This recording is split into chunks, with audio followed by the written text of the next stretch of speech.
রাসূল সাল্লাল্লাহু আলাইহি ওয়াসাল্লামের কাছে এসে যদি কেউ বলতে, রাসূলুল্লাহ আমি খুব অসুস্থ, রাসূল সাল্লাল্লাহু আলাইহি ওয়াসাল্লাম কি বলতেন জানেন?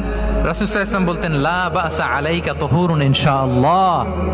ইয়া রাসূলুল্লাহ আমি অসুস্থ। রাসূল সাল্লাল্লাহু আলাইহি ওয়াসাল্লাম বলতেন, আরে don't worry, it will cleanse up you from your sins if Allah wish. ইনশাআল্লাহ এতে তোমার যে গুনাহ টুনা আছে, পাপ আছে, এই পাপগুলোকে আল্লাহ তাআলা এই অসুস্থতা দিয়ে মোচন করে দিচ্ছেন। পড়েন সুবহানাল্লাহ। তাহলে আপনি অসুস্থতার মধ্যে একটু হালকা হলেন না, যে জ্বরে ভুগতেছি কিন্তু এই জ্বরে নাকি আমার গুনাহ মাফ হয়ে যায়। পেটের ব্যথায় আক্রান্ত, মাথা ব্যথায় আক্রান্ত, কিন্তু এটাতে নাকি আল্লাহ আমার পাপ মোচন করে দেয়, তাহলে একটু ভালো লাগবে না? তাহলে দেখেন, একটা কঠিন পরিবেশকে রাসূল সাল্লাল্লাহু আলাইহি ওয়াসাল্লাম সহজ করতেন। অসুস্থ শুনলেই লা বাস তুহুরুন ইনশাআল্লাহ, আর কিছু হবে না, আল্লাহ তোমার গুনাহ মাফ করে দিচ্ছে।